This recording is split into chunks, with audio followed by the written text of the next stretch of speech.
It was all about being brothers, our life experience, our mission to cure blindness, and our passion to do it, and just the authentic voice that we were speaking in. We came up with this idea, the Shop Blind Challenge. What if we took down the entire website, took down the products, the descriptions, the information? We just had a price point and a question: will you shop blind? Hey, this is Brad Manning. Hi, this is Brian Manning, and you are entering a world gone good. A world gone good. Well, hello, my name is Steve, and this is the place where we shine the light and find the light in the darkness to prove there is still good out there, and lots of it. Welcome to World Gone Good. Here is something good. My first new show in 19 years goes up in just a few weeks. That is right. Happy Birthday, McKenna is a dark family comedy I've written and I am directing. I actually started writing this over 2 years ago. We did 2 readings and we've now cast it. We have an amazing cast and a great space. One of my favorite spaces is going up at the Hudson Backstage in Los Angeles beginning March 3rd. You can come have a laugh with us, and please do. Check out hbmtheplay.com for all info, including tickets. That is hbmtheplay.com. Support local theater. So, my pal Lisa, who runs the website for this here podcast, visit www.worldgonegoodpodcast.com. Like how I said www. Shows you my age. www. It's on the interwebs. Lisa fancies herself a producer because she makes things happen. And that's what a producer does. And so she emails me and she goes, we got to have these 2 blind brothers on your show, on our show, this show. And I responded, okay, producer person, go get them. And she did. And here we are.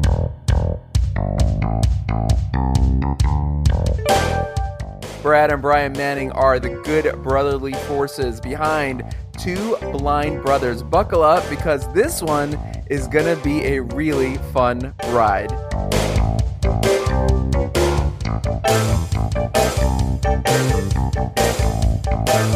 I have with me 2 brothers, 2 blind brothers. We're going to get into all this. I have Bradford and Brian Manning with me. You are not twins. God, no. You would, if you looked at us, you'd tell one of us is the beauty and one of us is the cave troll. Oh, wow. Okay. And as I said this earlier when I first met you, I now know who the younger brother is. That was the younger brother. Who's older here? Brad, you're older, right? Well, I'm 5 years older and people call me like the smart one of the 2 blind brothers. You're going to notice Brian's really going to detract from our conversation today. So if you ever want to mute him, Steve, I'd like to vote for that. Yeah. This is so amazing because I am the youngest brother, but I'm younger by like a long way. My siblings are way older than me, so I'm sort of like the youngest brother, but an only child. And in a weird way, I like relate to both of you because I can be the bossy one, but I can also be the one who plays pranks on them. Does that fit who you 2 are? Well, I'll be honest, Brad and I both love a good prank. I think that's more of the issue, and frankly, one of the reasons that when we started this project, it all worked out because we've been goofing around together for 30 years. He was tough for the first 15 until I got bigger than him, but after that, we've been best friends. I don't know what happened, but it was really a magical moment. But yeah, he can be bossy. I'm not going to say he isn't, but bossy in a loving way. Brad, do you have any defense to this? Look, I'm just here to make sure Brian doesn't screw up. I've already failed. Yeah, you're not doing a good job, buddy. I'm just saying. Okay, let's get a couple questions out of the way that are going to surprise you. Sometimes I like to go in a weird way. Here's the question. Who is the better brother in an emergency?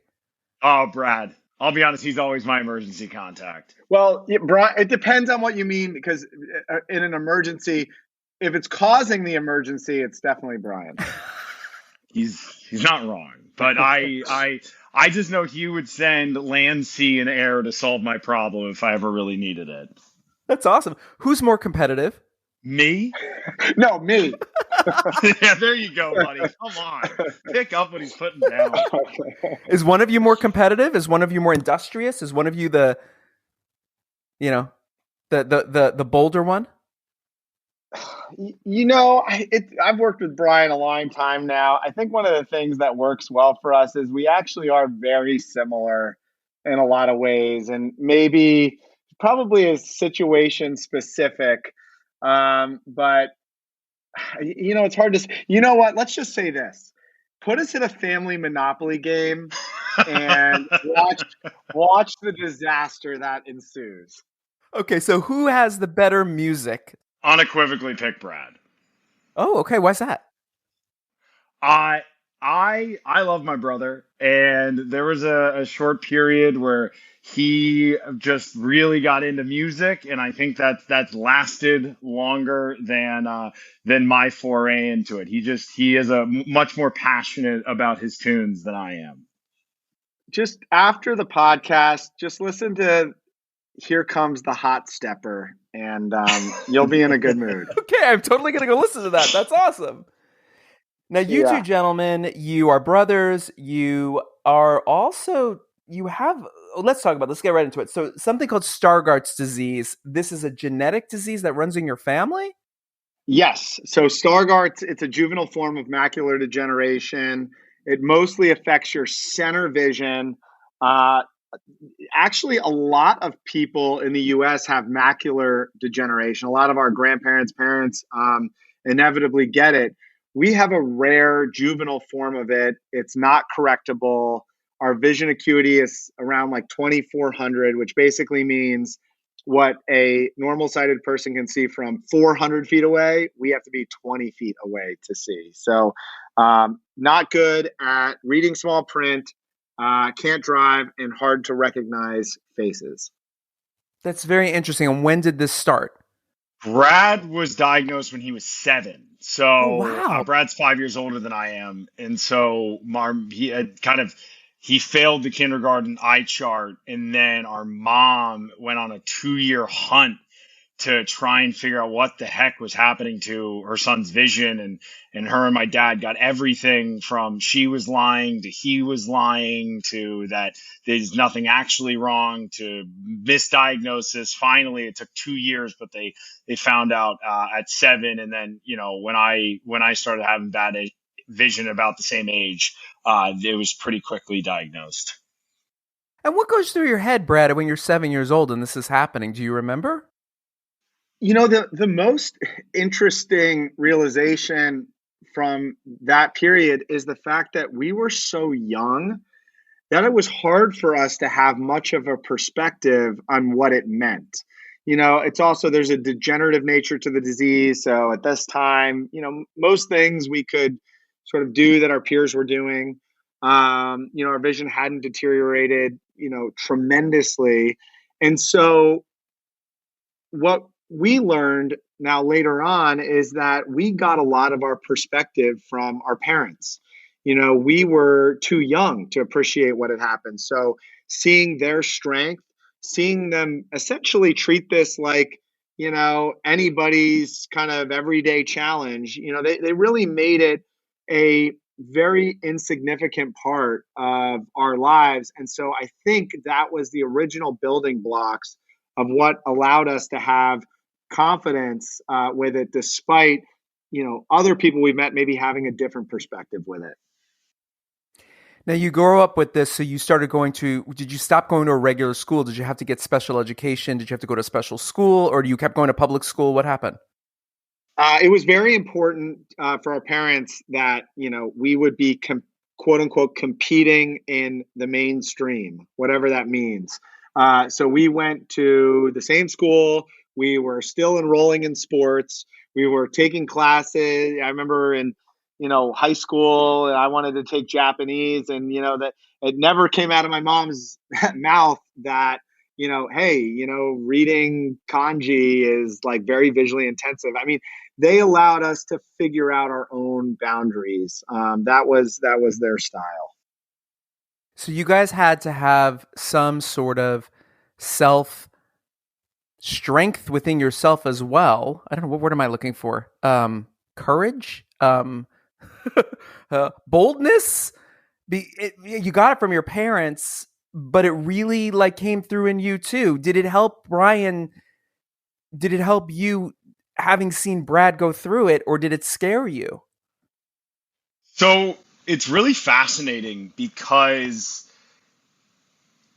with a degenerative disease, right? Even when you're a kid and as you get older, you might get over one problem, right? You might be able to move to the front of the class and sit in your desk and see the chalkboard, and then a year later, that isn't the case anymore. So you have to then get out of your chair and stand at the chalkboard, or you might learn how, okay, I can't recognize people when I'm super far away, so I'll wait till I'm a lot closer, or I will have to use a magnifier to read my books. Like every year there are different challenges, and what happens when you're put in a situation where it's sink or swim, you keep achieving, or you keep kind of combating these challenges. You fail at a lot of them, but you succeed at a ton of them as well. You learn this idea that, you know what? Problems are going to crop up, challenges are going to occur, but at some level, I've beaten these other 50 things. I can probably beat this too. And having an older brother, having somebody who went there before you is profoundly helpful, because I would see Brad do something. I'd be like, oh, well, Brad played soccer. I could probably play football. Brad took these AP classes. I probably can get better grades in them than he did. That wasn't necessarily true, but I thought it at the time, and that was the real power. And so, this idea that somebody had trailblazed ahead of you, and that there was an accountability to one another to say, if he can do it, so can I, is a real fire. And you asked that competitive question at the beginning. I wanted to beat him every time. He started to drive. I drove across a bunch of states. Like, he wanted to do X, I wanted to do X plus one. And it really was a motivating factor to keep achieving. So you went into business.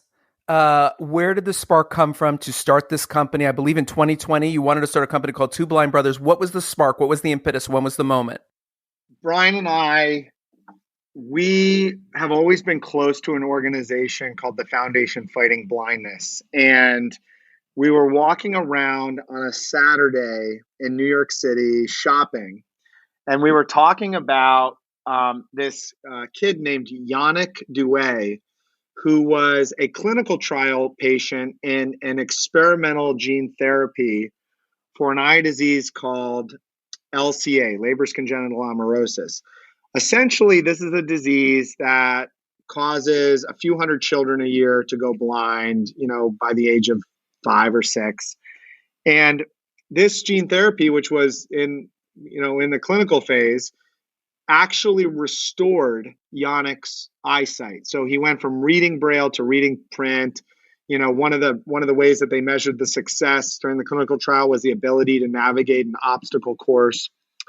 And the Foundation Fighting Blindness had actually funded the discovery of the gene that then led to the gene therapy. And it was kind of a big celebration in this community. And so we walk into a Bloomingdale store, the one in Soho. And if you are blind or visually impaired, or like Brian and I, we lose each other everywhere we go. Normally I can spot him because he does have a very, very visually impaired friendly head. So I can kind of spot him over the I think he means that it's incredibly handsome. I think it's like yeah, it's like a beam of light.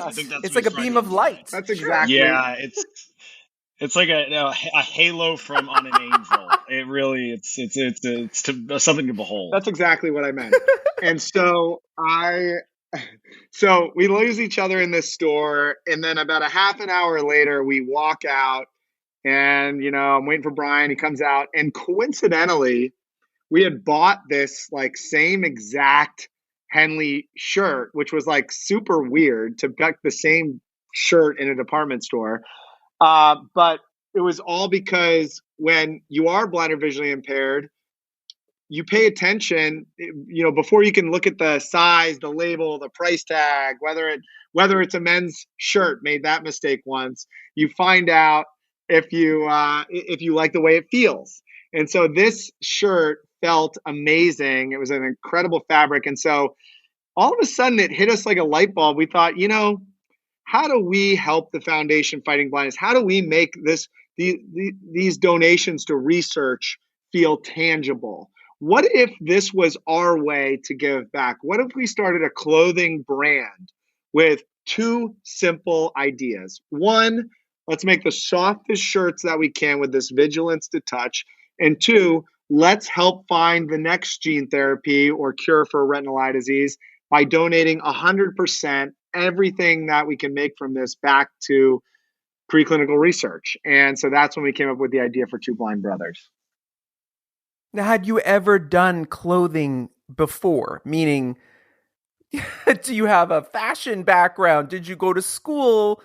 You just walked into a store, lost each other, found your gorgeous brother, and walked out and you were starting a fashion line. I'll tell you, I really like the end of that statement. So, Steve, I'll take it a step further. Brad and I didn't have a fashion background. We didn't have a manufacturing background. We didn't have a branding background. We didn't have an e-commerce background. We didn't have a marketing background. We didn't have a content background. We didn't have a copywriting background. Basically anything you can think of that would be productive in starting a clothing line, we had no expertise in. Unequivocally, across the board, zero. But you had a vision. You had a vision.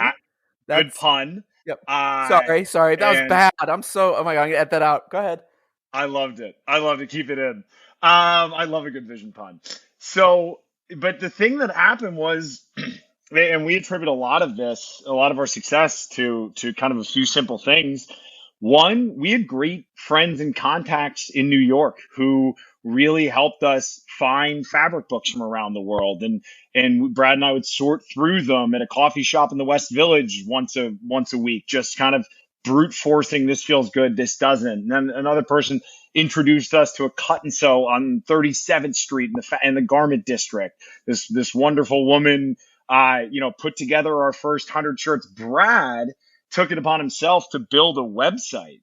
And let me tell you, that thing was a dumpster fire. It looked like, when you type in Google and you miss an O and you're like, this website stole my credit card. Like, I'm pretty confident. It was worse than that. But I was proud of him for trying. Oh, Google. Google.com. Oh, Google. Sweet, steely Google. But what did happen, which was amazing, was we had a friend named Peter Rossler, who was a Starbucks barista by day, videographer by night, kind of this amazing guy who said, hey, I can shoot a video on your story. And we sat down one day and just for like hours filmed this thing. And the funny part is, when he put the edit together, there was very little about the clothing. But it was all about being brothers, our life experience, our mission to cure blindness, and our passion to do it, and just the authentic voice that we were speaking in. And we put it out on Facebook, and it just went utterly viral on a random Tuesday. And it started this whole cascade of media events that kind of brought us to here today. Well, there was another couple steps here. Now, just you randomly went down to the Ellen show, and she handed you a check. You can't leave that part out. How did you guys wind up on Ellen? Was this part, were you still building at this point, or was this further down the line? This is an example of how sometimes just being on the field, unexpected things and opportunities kind of present themselves. I mean, that was a truly transformational moment. You think, oh, okay, one big, nice media hit.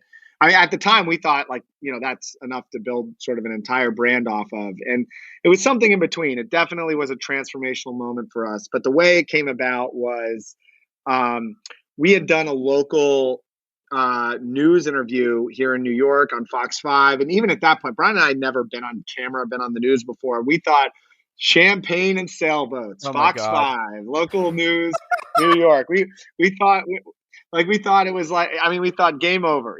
This brand is going to be in every home in America. And of course, really nothing happens.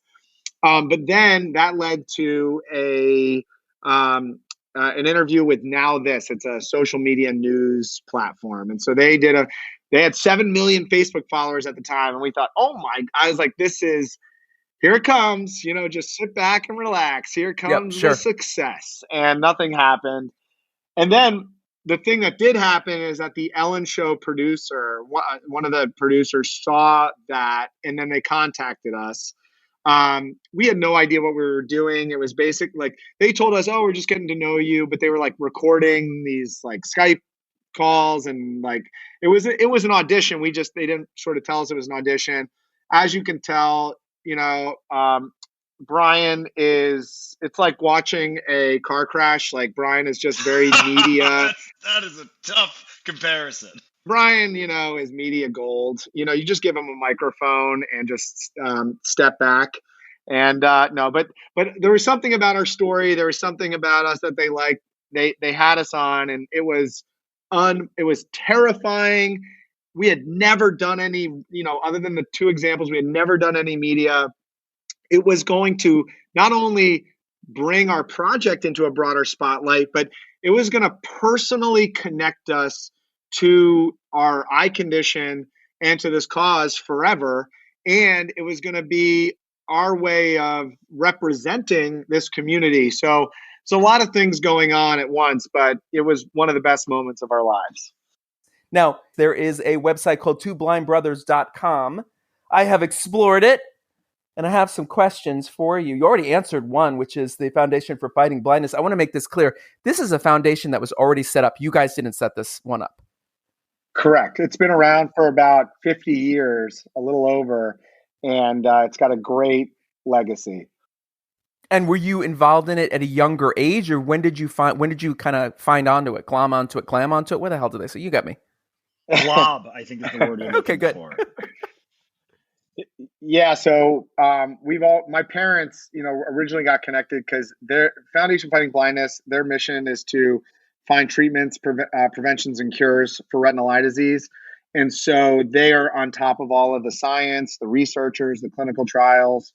And so our journey sort of started with our parents. And then when we were in New York, we kind of helped with some young professional groups. And then Brian is what they call a national trustee, and I'm on the board. And so we're very, very close with them. Can I just also say really quickly, your parents sound amazing. I think everybody listening wants your parents. Are they available? Are they available for holidays and or birthdays? Well, I'll tell you, my mom is an extraordinary cook. So holidays are a really kind of great time in the Manning household. So, outside of holidays, I think I maybe can work something out. We'll talk offline, and, I can broker some contracts. They really were extraordinary people. Imagine you're hit with this thing that, hey, you have two sons who have a retinal eye disease, and how do you handle this kind of life-changing challenge? How do you handle that? And their philosophy, which we still hold today, is pretty true, is, hey, you're actually a little bit lucky because what one of the biggest challenges in your life is going to be. You're going to have this eye issue. And which is great because a lot of people don't find out what their biggest challenges are for a very, very long time. Some people are smarter or dumber or prettier or uglier or taller or shorter or whatever you want to call it.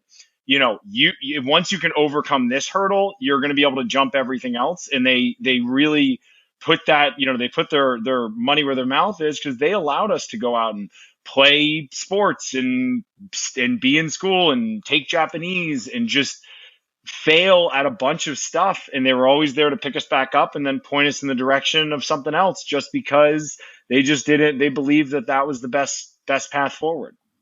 You guys keep bringing up Japanese. I need one of you to say, "This is World Gone Good" in Japanese. Go. Well, I have to say, I haven't taken it now for 20 years. Go with Chinese, baby.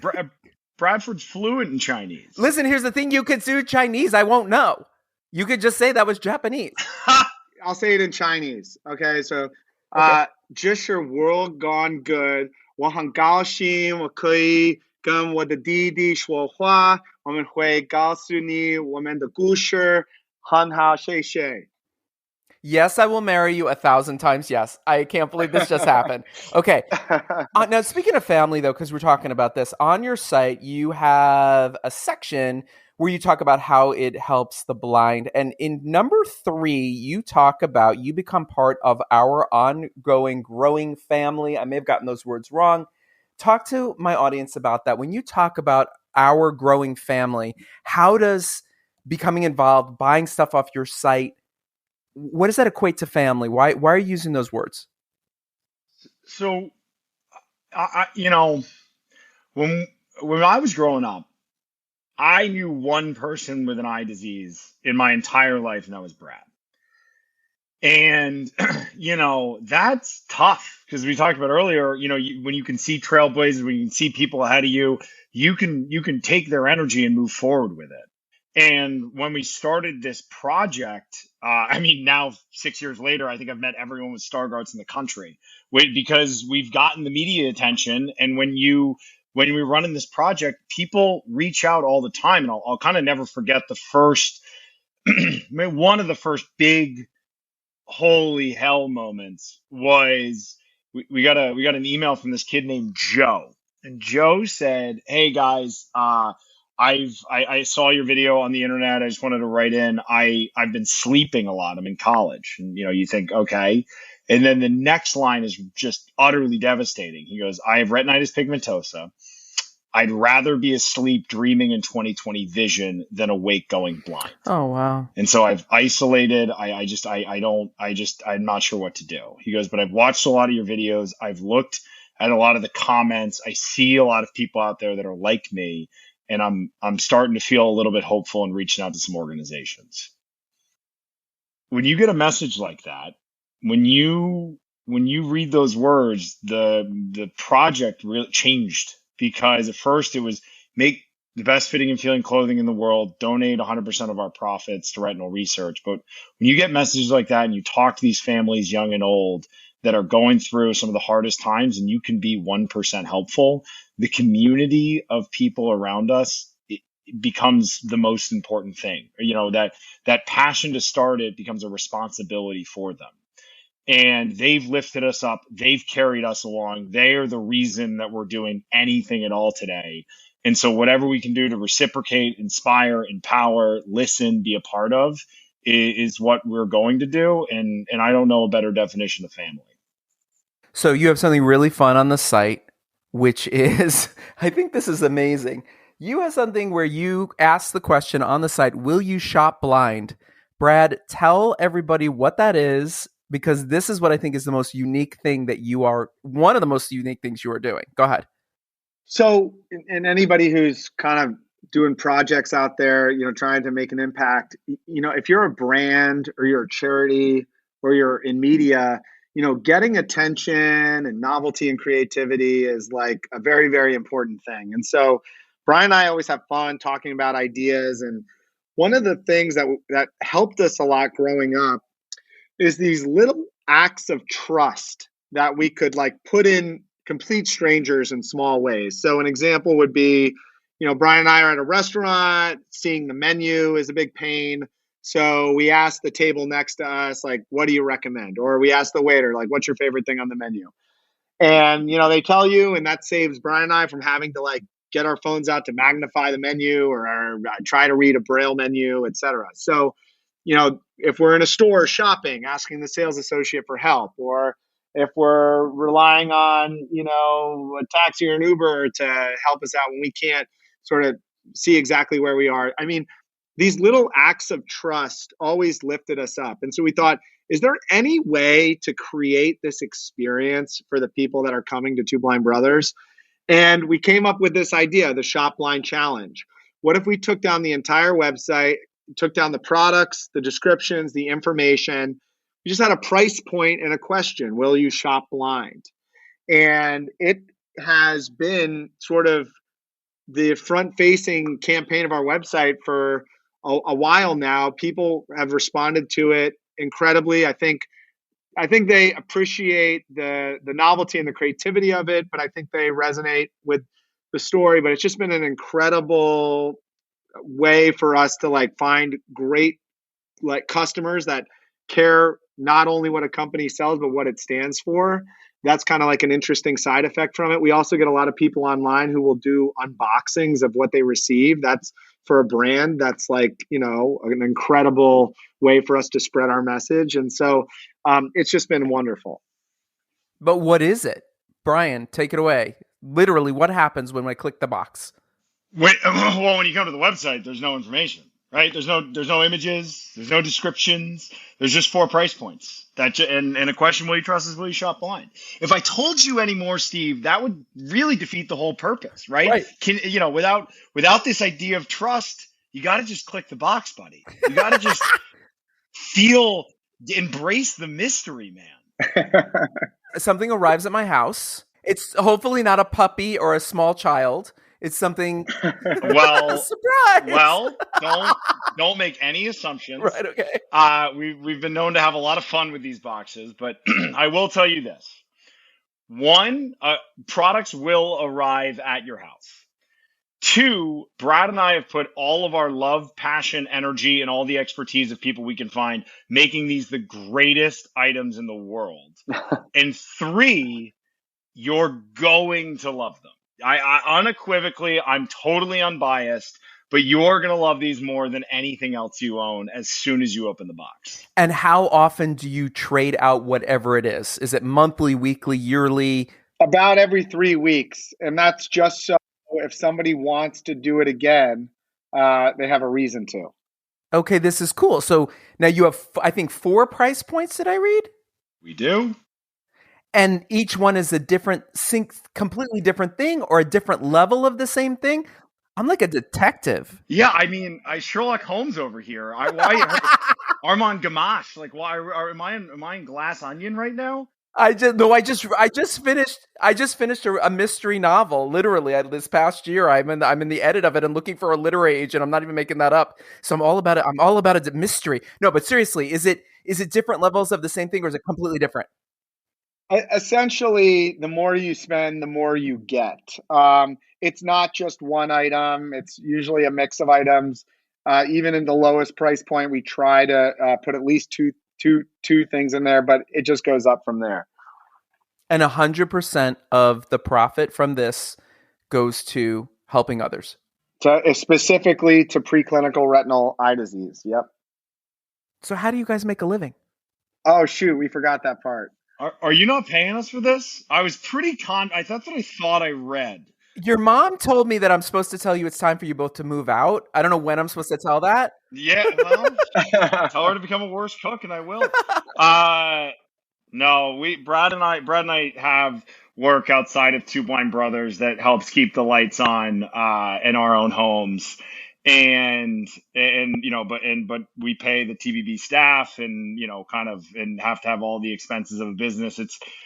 It's created some really interesting and complex problems for the business, because when we first started it, we just said we're going to give 100% of our profits away because we really never thought this business was going to be anything. And when you start a business without a business plan, it's always a great strategy. And so, and we've just had to learn, adapt, change, and grow each and every day because we've made that commitment, and it's something that is the DNA of the brand. It's so amazing. I mean, I've been doing this podcast now for over 2 years. I understand. I don't make a damn dime off of this. I have to do other jobs to make this happen. Now, here's the question I have for both of you. Is this a 501c3? Is this something are you a charity? So ideally we would be, because like, we mentioned, since we give all the profits away, it would actually help us a lot to be a 501c3. The problem is, this is like a total technical thing, but if you sell products that compete directly with normal industry, you are not entitled to be a 501c3. So if you started a bicycle company, but you said we give all of our profits away, but you're competing with Schwinn, who actually gets charged taxes, you can't do that. It's called the commercial doctrine. Right. But anybody out there who's like really interested in this, there's a kind of a clever thing called a commercial co-venture agreement, where you assign all of your profits over to the charity, almost like a profit sharing agreement. And that's something that we're in the process of figuring out. But that kind of solves the issue for us once we get that in place. Guys, what would you tell yourselves if you could get back in a time machine and go talk to little 7-year-old versions of yourself?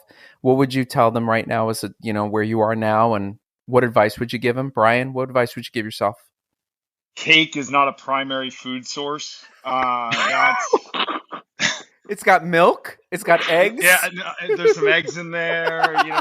Some good old fashioned gluten. No, I would tell that to them. He was a self-described husky kid. But no, it's really interesting. I would stick to the same messaging our parents gave us, and the only thing I'd add is, hey, there are going to be good days, there are going to be bad days. It's going to be tough to get through it, but every time that you accomplish, every time you overcome, every time you do, it makes the next one a little bit easier, and you're going to grow up to be an awesome person. So just enjoy the adventure, my friend. Brad, what would you tell your little self? So I'm 7, Brian's 2. Smother him. Put him in a river. I'm kidding. Yeah. Oh my God. He will get bigger. Damn it. Leverage this moment. I think one thing that Brian and I have come to appreciate, kind of meeting with tons and tons of families now that have, they're recently diagnosed with some condition or just have a sudden situation where they lose their eyesight. This actually relates to exactly what Brian said, but trying to tell somebody, your challenges are your gifts, and hearing that message, at the moment of a tough situation like that does not resonate. What does make sense is, there's a period to get educated, to gather your resources. But the idea is, just embrace being a little bit uncomfortable every single day. Be willing to push boundaries, whatever that means for you in your moment. And, that will reveal all the creativity, the resiliency, the assertiveness that's required to do what you were destined to do. Brian, where can my audience find you online on social media so they can follow you? What are your handles? TwoBlindBrothers.com is our website, and Two Blind Brothers on TikTok, Facebook, Instagram, YouTube. And the last 2 questions are how we close every show. I'm going to start with the older brother. So, Brian, you get to think about this. The question is this: who inspires you? Brad, go. So we've mentioned her a few times, and my dad, my mom and dad inspire me. People we've gotten to know in this community. Eric Weinmayer, first blind hiker to summit Mount Everest, inspires me. Brian inspires me. It's funny because we're so similar, but it's kind of awesome when, we sort of have one thing over the other and that kind of shines through. So that's been a wonderful aspect of this journey with Two Blind Brothers. And I have Brian and I are both dads, over the past, 2 years now, we both became dads. And in a funny way, my daughter sort of inspires me because you kind of get to watch the world through her fresh eyes, and just seeing how fun and engaged and curious, it reminds us that, that's what we're here to do, and to be more like that. So those are my answers. Brian, who inspires you? Oh man, well, Bradford, I'll give you the nod here. He has a lot of skills that I don't, and I try and emulate them whenever I can. Mom and dad, obviously, we talk about them at length because they're the best. I also I love Winston Churchill. I think he's kind of an amazing person throughout history, and I'm always inspired by people. There's a lot of examples of them who are in moments of enormous crisis and just bear the burden and move forward, kind of relentlessly. I think it's always an amazing thing to see. Oh, and then one other is a lot of these clinical researchers that spend their whole lives, right? They go to college, they get their master's, they get their PhD, they spend hundreds and hundreds and thousands of hours in a lab trying to push science forward without the certainty that it'll even work, if it'll ever get funded or anything. And they work for essentially zero for their intellectual level. And they just fight every day because they have a passion for science and they have a passion for the future. And so that is really amazing. The final question. It's not a question. It's a statement. We finish the show this way every time. I'm going to start with you, Brian. Go to you, Brad, next. Here it is. Finish this statement. Tell me something good. Cake. It comes full circle. It's just breadcrumbs throughout. Any other culinary references you need. Tell me something good. The world. I mean, people are great. I love them. Every person I meet, I love a little part of them. So, sometimes it's bigger, sometimes it's smaller, but I think that people are really a wonderful, wonderful thing. Brad, close the show. Tell me something good. I'd say embracing being uncomfortable. It's how we all learn who we are and develop into the people that we're meant to be, and not letting a bad moment, a bad diagnosis, a bad situation in life steal the spirit to do that.